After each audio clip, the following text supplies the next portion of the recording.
नमस्कार, स्वागत है आपका हमारा राजस्थान बुलेटिन में और मैं हूं आपके साथ अदिति। चलिए खबरों पर जाने से पहले नजर डाल लेते हैं हेडलाइंस पर। झुंझुनू में 5 साल की मासूम का अपहरण कर हुआ दुष्कर्म, आरोपी गिरफ्तार।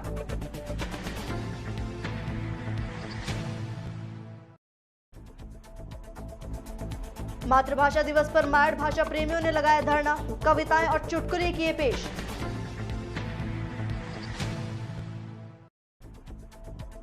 चूरू में शुरू हुआ सफाई अभियान, व्यस्ततम इलाकों में रात में होगी सफाई।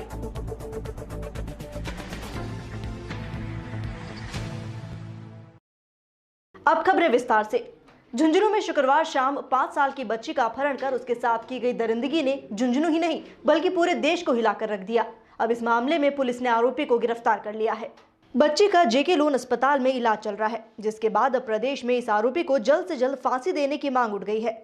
एसपी मनीष त्रिपाठी ने मामले की जानकारी देते हुए बताया कि शुक्रवार शाम पिलानी देव रोड सड़क मार्ग पर श्योराणों के ढाणे के पास एक 5 साल की मासूम अपने 10 साल के भाई के साथ खेल रही थी।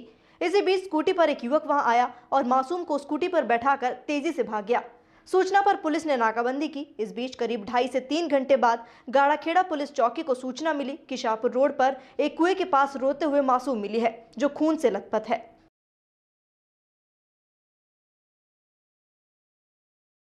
सूरतगढ़ में आज मातृभाषा दिवस पर राजस्थानी मायड़ भाषा प्रेमियों ने धरना लगाकर सरकार को चेताया, जहां उन्होंने राजस्थानी मायड़ भाषा प्रेमियों द्वारा महाराणा प्रताप चौक पर धरना लगाकर राजस्थानी कविताएं और चुटकुले सुनाए। जानकारी के अनुसार आज रविवार को मातृभाषा दिवस के उपलक्ष्य में सूरतगढ़ में राजस्थानी मायड़ भाषा प्रेमियों द्वारा महाराणा प्रताप चौक पर धरना लगाया गया और राजस्थानी कविताएं और चुटकुले पेश किए गए। राजस्थानी भाषा के साहित्यकार मनोज स्वामी ने बताया कि इस गूंगी बहरी सरकार को जगाने के लिए विश्व मातृभाषा दिवस पर हमारी मातृभाषा राजस्थानी मायड़ भाषा को मान्यता दिलाने के लिए ये धरना लगाया गया। सरकार ने भौगोलिक आजादी तो दी, लेकिन भाषा की आजादी नहीं दी। डॉक्टर हरिमोहन सारस्वत ने कहा कि केंद्र सरकार और राज्य सरकार को राजस्थानी भाषा को 8वीं सूची में शामिल कर भाषा को मान्यता देनी चाहिए और राजस्थानी लोगों के मुंह पर से पट्टी हटानी चाहिए। हर राज्य में अपनी भाषा है, लेकिन राजस्थान में राजस्थानी भाषा को अभी तक मान्यता नहीं मिली।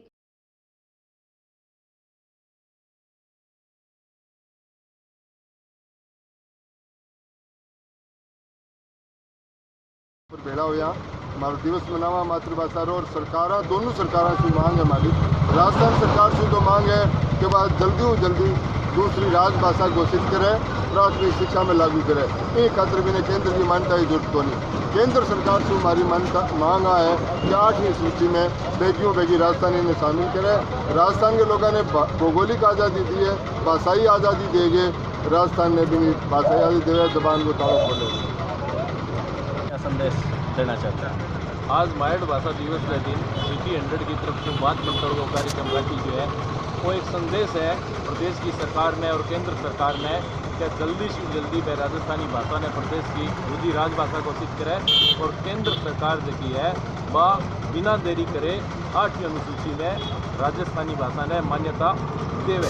राजस्थान में राजस्थानी नहीं तो पचे कट है। बहुत बड़ो सवाल है जो आज़ादी रे पचे 70 साल शू आपने सामी उग्यो है, हमारी जबान है बिना ऊपर ताड़ो लगाड़ो है और आज प्रदेश भर के में जितना भी धरना और प्रदर्शन आयोजित हो रहा है वहाँ एक मांग है कि माने हमारी भाषा को हक देवे। जय राजस्थान, जय राजस्थान। खबर चूरू से, जहां बीदासर नगर पालिका द्वारा अब रात को साफ सफाई की व्यवस्था शुरू की गई है, जिसे लेकर अलग अलग टीमें गठित हुई है। इसे लेकर अधिशासी अधिकारी सरिता मील के नेतृत्व में शहर के गांधी चौक से इस अभियान की शुरुआत हुई। बीदासर शहर के व्यस्ततम इलाकों में अब रात को साफ सफाई की जाएगी। ईओ सरिता मील ने बताया कि इसे लेकर अलग से टीम गठित की गई है। नगर पालिका बीदासर में शहरी क्षेत्र में जो कॉमर्शियल एरियाज हैं या फिर जो कंजस्टेड एरिया हैं, इनमें दिन में इजीली सफाई व्यवस्था सुचारू नहीं रखी जा सकती है, उनके लिए जोन वाइज जो शहर का जो कॉमर्शियल एरिया है उनके लिए 15 लोगों की टीम बनाई है। वो रोज़ शाम को 7 बजे से लेकर 10 बजे तक 3 घंटे रोज़ाना सफाई कार्यक्रम उनका रहेगा। उसके लिए 5-6 साइट तो हमने डिसाइड कर ली हैं, जैसे सब्जी मंडी है, गांधी चौक है, इसके अलावा अपना बस स्टैंड है। ऐसे क्षेत्र अपन उसमें अपने लिए हैं जहाँ दिन में सफाई व्यवस्था नहीं हो पाती है, गाड़ियों का आना जाना रहता है, कंजस्टेड एरिया है।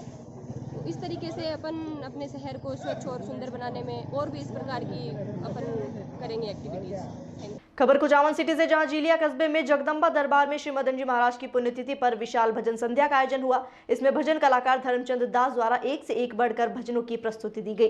भजन संध्या में भादी पंडित भगवती प्रसाद शर्मा ने बताया कि भजन संध्या में पीठाधीश्वर मीठड़ी पूज्य श्री श्री 1008 महंत श्री रेवत रमन दास जी महाराज सहित कई संतों का आगमन हुआ। भजन कलाकार धर्मचंद दास द्वारा एक से एक बढ़कर भजनों की प्रस्तुतियां दी गई। इस दौरान संपूर्ण भजन पांडाल भक्तिमय हो गया। इसमें सैकड़ों ग्रामीणों ने भजन संध्या में भाग लिया। भजन संध्या के बाद आरती कर प्रसाद बांटा गया। खबर जायल से, जहां समीपवर्ती गांव सिलारिया में 7 दिवसीय श्रीमद् भागवत कथा ज्ञान महोत्सव का शुभारंभ रविवार को कलश यात्रा के साथ शुरू हुआ। कलश यात्रा गांव के मुख्य मार्गों से गुजरते हुए कथा स्थल कालका माता मंदिर तक पहुंची। ग्रामीणों द्वारा कथावाचक महाराज त्यागी संत जी हेमतराम महाराज का जगह जगह फूल बरसाकर स्वागत किया गया। कथा प्रतिदिन सुबह 11 से शाम 4 बजे तक चलेगी। कार्यक्रम में शाम 7 बजे नानीबाई के मायरे का आयोजन होगा। श्रीमद् भागवत कथा प्रवक्ता बाल व्यास भगवतदास महाराज त्यागी संत नेमीराम महाराज के सानिध्य में होगी।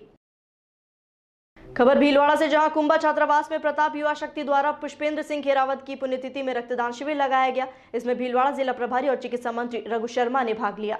डॉक्टर रघु शर्मा ने कहा कि जीवन दान ही सबसे बड़ा दान है और हम रक्तदान कर सकते हैं। लोगों को आगे आकर रक्तदान करना चाहिए। इसमें किसी प्रकार की कोई कमजोरी नहीं होती।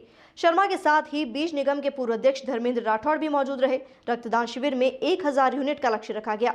चिकित्सा मंत्री डॉक्टर शर्मा ने कहा कि चिकित्सा के क्षेत्र में आज राजस्थान काफी तरक्की कर रहा है।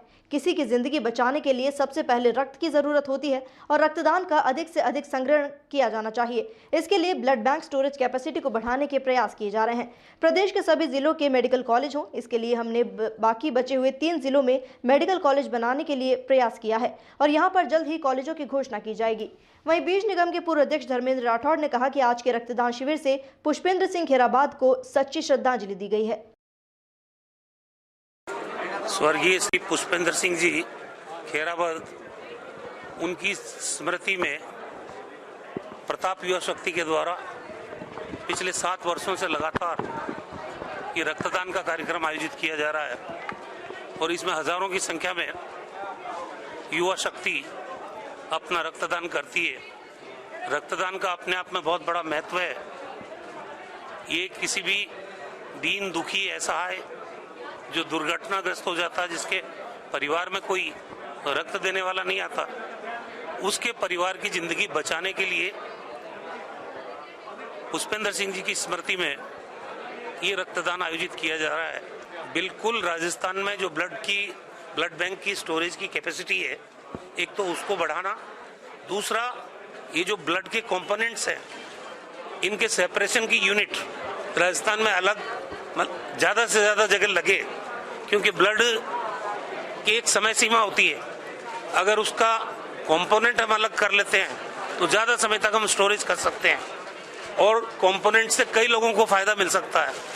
31 मेडिकल कॉलेज सरकारी क्षेत्र में पहले से हैं, उसमें एक RUHS है जो जयपुर में ही है और 30 जिलों में हम खोल चुके हैं। 3 जिले जो बचे हैं उन पे भी काम चल रहा है। प्रताप युवा शक्ति द्वारा आयोजित ये जो पुष्पेंद्र सिंह जी की स्मृति में, पुष्पेंद्र सिंह जी खुद भी श्री छत्रु सिंह से लंबे समय से जुड़े रहे, उनके शुभ सेवक भी थे। उनकी स्मृति में यह आयोजित 7वां जो रक्तदान शिविर है, इस पे चिकित्सा मंत्री जी हमको आने का सौभाग्य प्राप्त हुआ।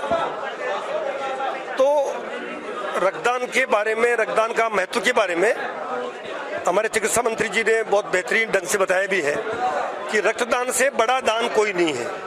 किसी की जिंदगी बचाने का काम जो किया है और पुष्पेंद्र सिंह जी का जो स्मृति में ये काम करके और मानव कल्याण का ये काम जो कर रहे हैं, उसके लिए जितने भी जो रक्तदान के जो दाता है, जो ब्लड डोनेशन जो दे रहे हैं लोग, उनको हम बधाई देता हूँ, उनको साधुवाद देते हैं, उनको शुभकामनाएं देते हैं। खबर झालावाड़ से, जहां डग थाना पुलिस ने बीती देर रात गश्त के दौरान 2 व्यक्तियों को गिरफ्तार किया। व्यक्तियों से 10 जिंदा कारतूस बरामद किए। थानाधिकारी बन्नालाल चौधरी ने बताया कि बीती देर रात को गश्त के दौरान डग चौमेला रोड पर भैरव महाराज मंदिर के समीप थाना क्षेत्र के मंदिरपुर निवासी 2 जने एक बाइक पर सवार होकर जा रहे थे। पुलिस को देख भागने की कोशिश करने लगे। पुलिस ने उन्हें रोककर तलाशी ली तो दोनों ही शंकर सिंह के पास 5-5 जिंदा कारतूस मिले। फिलहाल पुलिस ने आरोपियों को गिरफ्तार कर आर्म्स एक्ट में मामला दर्ज किया है और कोर्ट से पीसी रिमांड लेकर आगे की कार्रवाई शुरू की है। कल दिनांक 20/2/2021 की देर रात्रि हम पुलिस थाना डग की टीम द्वारा गश्त की जा रही थी। गश्त के दौरान डग चौमेला रोड से हमने एक मोटरसाइकिल आती देखी, जो हमारी जीप को देखकर वापस मोड़कर जाने लगे, जिस पर हमने बामुश्किल उसको डिटेन कर मोटरसाइकिल चालक और उसके पीछे बैठे सवार की। खबर जालौर से, जहां मुद्रान के साथू गांव में स्थित गायत्री आश्रम में विराजमान गुरुदेव शंकर स्वरूप महाराज के सानिध्य में 3 दिवसीय मेले का आयोजन किया गया। इस अवसर पर श्री रामदेव मंदिर पर ध्वजा चढ़ाई गई। इस अवसर पर संत श्री विष्णु स्वरूप जी महाराज ने बताया कि हर साल वर्ष में 2 बार इस मेले का आयोजन किया जाता है और ये मेला 3 दिन तक चलता है। मेले में साथू गांव सहित आसपास के गांवों के भक्तों की भीड़ रहती है और मंदिर में भोजन प्रसादी के साथ पूरे दिन भजन कीर्तन का आयोजन किया जाता है। खबर जोधपुर से, जहां केंद्र सरकार द्वारा लागू किए गए किसान कानून के खिलाफ लोहावट में कांग्रेस की किसान पदयात्रा में जाते समय कांग्रेस कार्यकर्ताओं ने वैभव गहलोत के स्वागत के लिए कार्यक्रम रखा, लेकिन वैभव गहलोत ग्रामीणों को दरकिनार कर निकले। वैभव गहलोत के ओसिया से लोहावट के लिए निकलने के लिए मिले समाचार के बाद सैकड़ों ग्रामीण हरलाया मुख्य बस स्टेशन पर इंतजार करने बैठे। जैसे ही वैभव गहलोत की गाड़ी हरलाया पहुंची तो ग्रामीणों द्वारा स्वागत के लिए गाड़ी को रुकाया गया, तो इस पर वैभव गहलोत नाराज हो गए। साथ आए कार्यकर्ताओं को उन्होंने फटकार लगाई और कहा कि ये कौन सा गांव है और क्यों रुका है। कार्यकर्ताओं ने कहा कि ग्रामीणों द्वारा स्वागत कार्यक्रम रखा गया है। इस पर वैभव गहलोत नाराज हो गए और ग्रामीणों के स्वागत कार्यक्रम को दरकिनार कर गाड़ी में बैठकर रवाना हो गए। ग्रामीणों ने खूब मनुहार की, लेकिन किसी ने नहीं सुनी। इस पर ग्रामीणों ने पूर्व सांसद बद्रीराम जाखड़ से भी निवेदन किया।